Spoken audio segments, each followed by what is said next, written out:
Selamat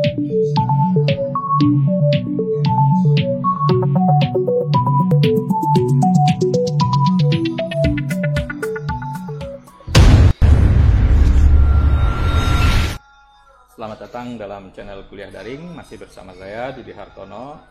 Kali ini kita dalam kelas psikologi komunikasi. Pada sesi ini kita akan membahas ruang lingkup psikologi komunikasi. Oke, seperti biasa jangan lupa subscribe, like, dan share bagi yang belum melakukannya. Centang juga tanda lonceng agar terus mendapatkan notifikasi informasi terbaru dari channel ini. Oke, kita masuk ke pembahasan tentang materi pada sesi ini, yaitu ruang lingkup psikologi komunikasi. Kita akan melihat karakteristik dan ciri pendekatan psikologi komunikasi. Oke, sebelum lebih jauh saya membahas tentang itu, saya ingin sedikit mendongeng. Ini sebuah kisah di Amerika pada tahun 1970. Alkisah, ada gadis bernama Jenny. Foto di situ adalah ilustrasi, nggak ada hubungannya dengan Jenny. Ini adalah sebuah kejadian yang nyata. Jenny adalah seorang gadis yang dia menjadi spesial. Kenapa? Karena sepanjang hidupnya dia dipasung, diletakkan di bawah ruangan, di bawah tangga gitu. Dia mengalami korban penyiksaan oleh ayahnya, dan tidak ada satupun orang termasuk ibu dan saudara-saudaranya berbicara kepada dia. Singkat cerita, Jenny kemudian ditemukan oleh polisi gitu karena aduan dari tetangganya. Nah, yang menarik perhatian publik adalah ketika Jenny dibawa ke kantor polisi, dia tidak bisa mengenali lingkungannya. Dia bingung kayak orang linglung. Kenapa? Karena dia tidak bisa atau tidak memiliki bekal dalam keterampilan mengungkapkan pikiran menggunakan lambang-lambang atau bahasa. Nah, inilah yang menarik perhatian para ahli psikologi, ahli linguistik, sosiologi dan sebagainya, melakukan penelitian terhadap Jenny. Salah satunya adalah Profesor Curtis yang meneliti selama 7 tahun. Dia seorang ahli linguistik. Ya, kesimpulannya tadi bahwa dia tidak memiliki bekal keterampilan mengungkapkan pikirannya dalam bentuk lambang. Oke, kisah Jenny itu menjadi sebuah contoh betapa pentingnya orang berkomunikasi untuk mengungkapkan gagasan. Nah, di sini definisi komunikasi dalam perspektif psikologi adalah usaha menimbulkan respon melalui lambang-lambang verbal. Lambang-lambang verbal apa? Ya, salah satunya teks, image, suara, warna dan sebagainya. Jadi dalam perspektif psikologi, komunikasi adalah mendapatkan respon. Ketika kita bicara apa, kita lihat responnya apa. Oke, di sini juga ada definisi dari komunikasi masih dari perspektif psikologi. Ada Kurt Lewin, ada Lazarsfeld gitu, dan ada Hovland gitu. Lazarsfeld ini salah satu tokoh yang namanya sering disebut dalam ranah ilmu komunikasi. Dia sebenarnya ahli psikologi, dalam hal ini adalah cabang psikologi psikoanalisis. Oke, komunikasi adalah penyampaian perubahan energi dari satu tempat ke tempat lain, seperti dalam sistem saraf atau penyampaian gelombang suara. Jadi komunikasi pada dasarnya penyampaian atau penerimaan sinyal oleh manusia ke manusia lainnya. Komunikasi adalah pesan yang disampaikan. Ada pesannya, faktor pesan menjadi faktor elemen yang cukup penting, meskipun ada elemen komunikator, pesan, mediumnya, komunikannya gitu. Tapi dalam hal ini pesan kemudian menjadi penting. Oke, kita lihat sisi psikologinya.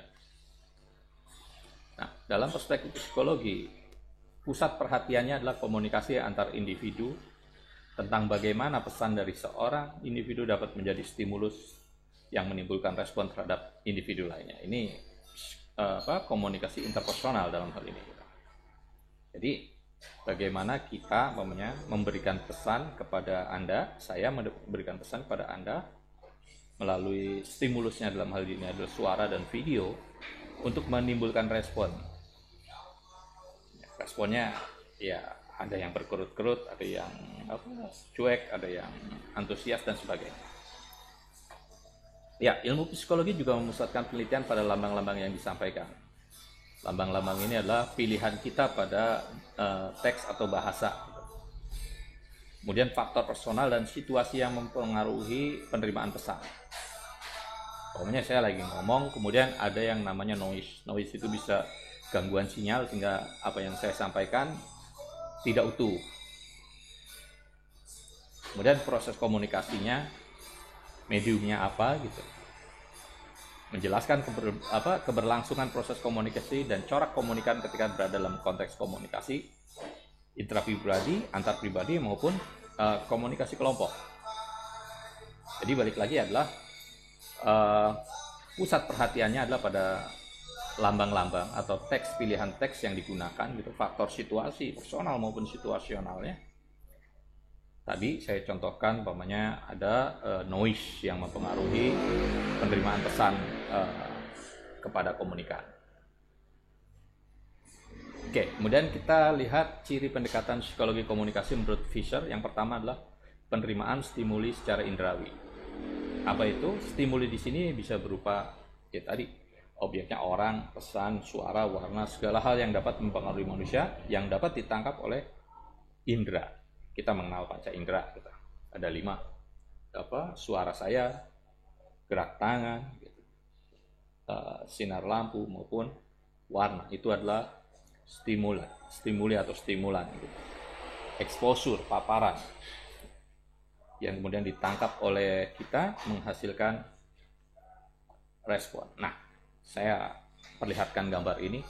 Ini adalah bentuk stimuli.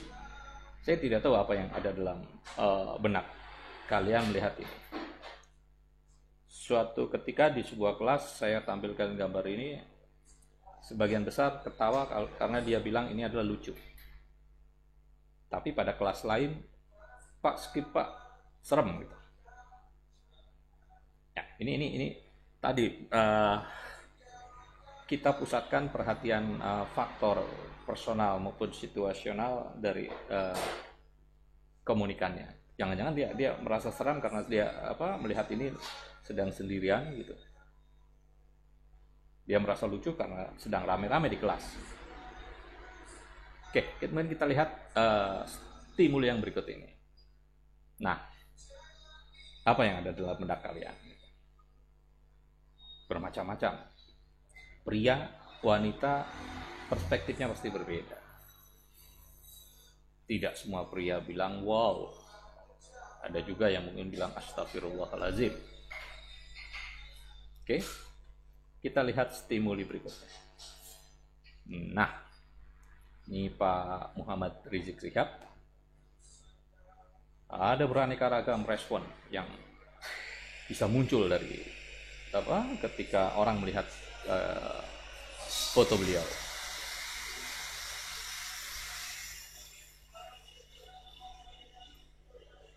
Kalau ini, nah ini bagi para penggemar K-pop, nah, pasti mengenal 4 darah cantik ini.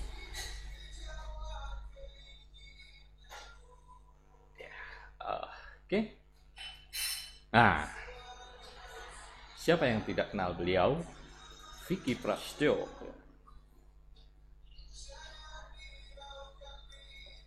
Orang boleh berkata apapun, tapi banyak perempuan yang jatuh hati kepada beliau gitu.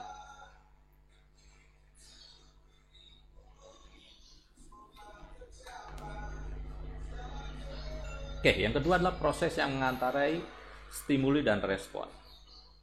Jadi stimuli yang diterima diolah dalam tubuh kita melalui sebuah perangkat yang tidak benar-benar bisa kita ketahui bagaimana proses keberlangsungannya. Yang kita ketahui kemudian adalah responnya. Pokoknya tadi, saya ingin menangkapi kalian dengan stimuli tadi yang pertama, ini pokoknya. Sorry. Tapi apakah responnya benar seperti yang saya harapkan? Kalian takut.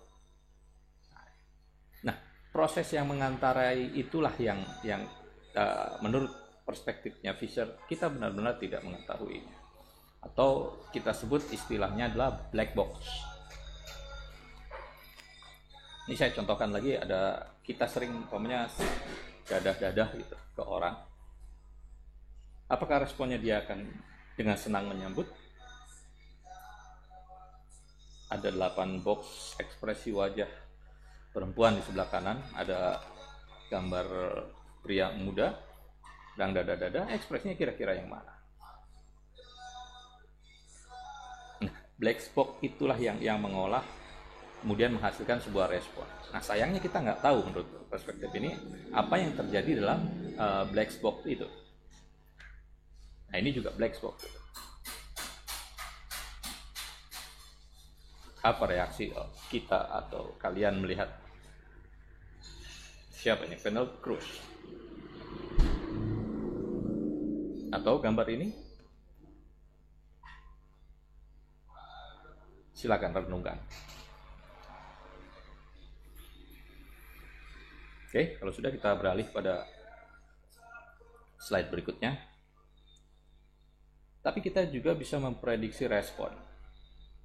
Respon di sini berkaitan dengan bagaimana hal yang terjadi pada masa lalu tentunya dapat meramalkan respon yang akan datang. Syaratnya tentu saja kita harus mengetahui sejarah respon sebelumnya sebelum kita meramalkan respon individu pada masa saat ini. Umpamanya, apakah kemudian kalau kita mendekati perempuan gitu harus, apa orang bilang say love with flowers gitu. Kemudian kita mendekati perempuan dengan bunga gitu. Responnya seperti apa? Apakah pasti yes gitu? Atau jangan-jangan no? Kenapa no gitu? Nah, dalam ilustrasi gambar ini perempuan pernah mengalami situasi yang tidak mengenakan, dia dicurangi atau diselingkuhi oleh kekasihnya sehingga dia tidak gampang percaya pada laki-laki yang berikutnya datang menyatakan cintanya. Atau situasi ini mahasiswa banyak turun ke jalan gitu.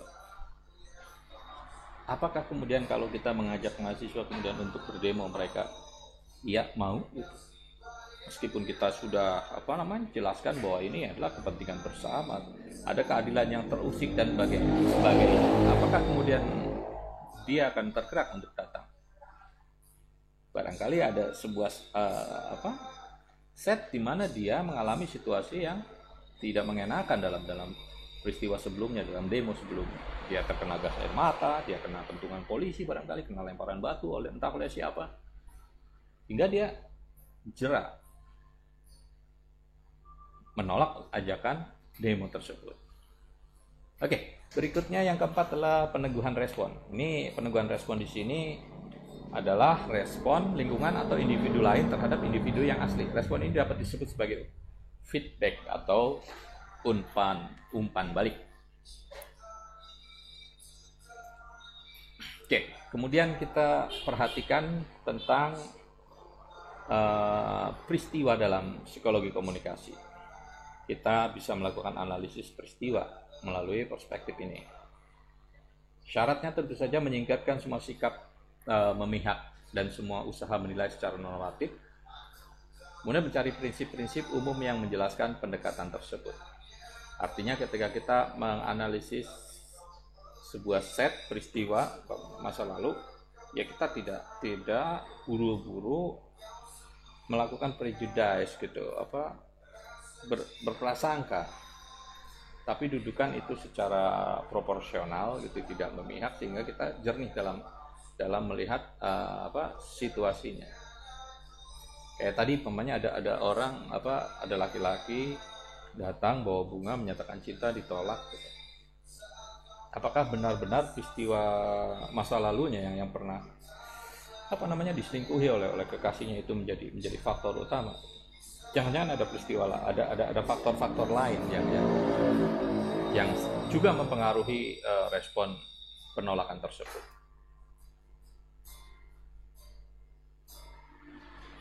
Oke, psikologi komunikasi pada dasarnya adalah berusaha memahami peristiwa komunikasi dengan menganalisis keadaan internal atau suasana batinnya setiap individu atau komunikator dan komunikan.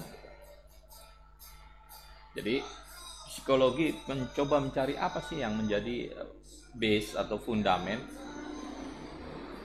pada interaksi komunikasi antar manusia. Kenapa komunikasi A dengan B begitu lancar, tapi ketika A dengan C tidak, atau B dengan C lancar, B dengan A tidak? Ada apa gitu? Nah, ini nih yang menjadi ranah psikologi. Jadi psikologi komunikasi merupakan ilmu yang berusaha menguraikan, meramalkan, dan mengendalikan peristiwa mental maupun behavioral dalam komunikasi. Jadi tadi menguraikan sebab-sebabnya, kemudian meramalkan apa respon yang akan bisa didapatkan, dan mengendalikan tentu saja agar responnya sesuai dengan yang ingin kita harapkan.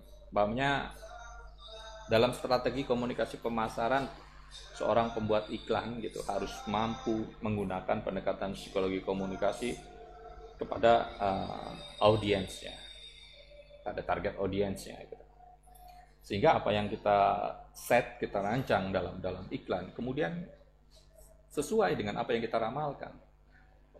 Audiens melakukan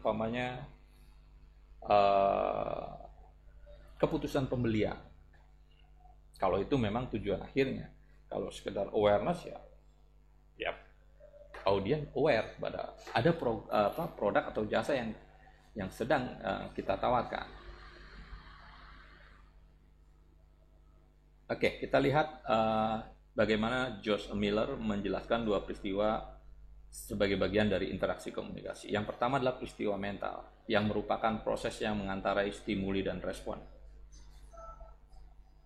Jadi ini adalah suasana batin, ada faktor kognitif, faktor intelektual, ada faktor preferensi sosial maupun preferensi intelektual gitu.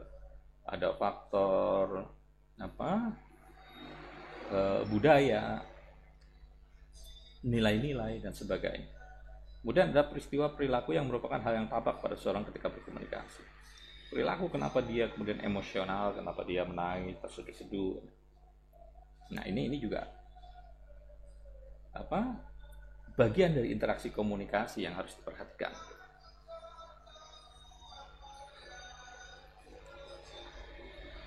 Oke, tentu saja komunikasi adalah bagian dari psikologi sosial, karena komunikasi merupakan peristiwa sosial yang melibatkan hal-hal seperti proses belajar atau penerimaan pesan pada aspek kognitif maupun afeksinya gitu, aspek intelektual maupun rasa. Kemudian proses penyampaian dan penerimaan lambang-lambang dalam proses komunikasi. Seperti apa prosesnya, mediumnya apa gitu.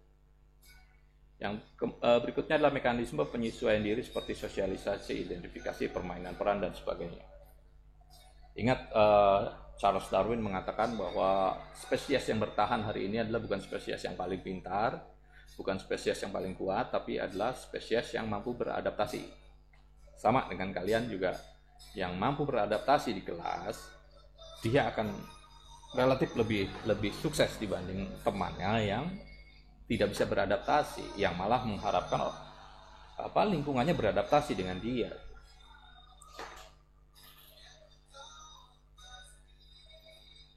Oke, bagaimana kemudian peran sebuah psikologi komunikasi untuk komunikasi yang efektif? Apa sih tanda-tanda komunikasi efektif? Gitu. Yang pertama, adanya pengertian.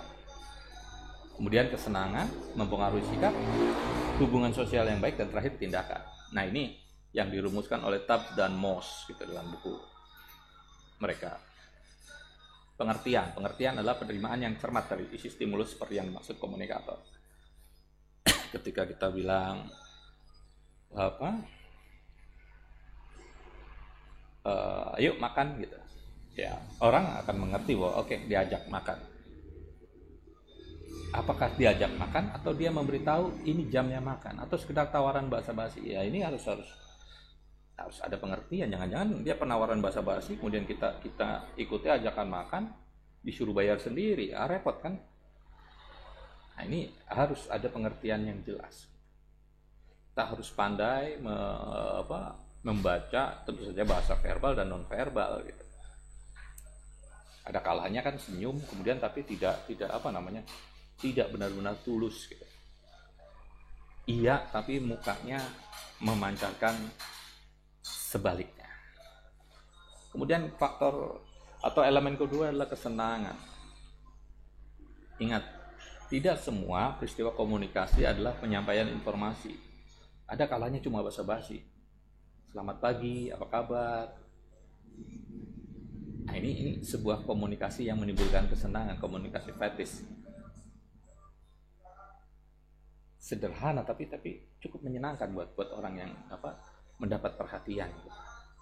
Kayak kalian kalau pacaran gitu, WA, udah makan belum, lagi di mana, udah bobo gitu.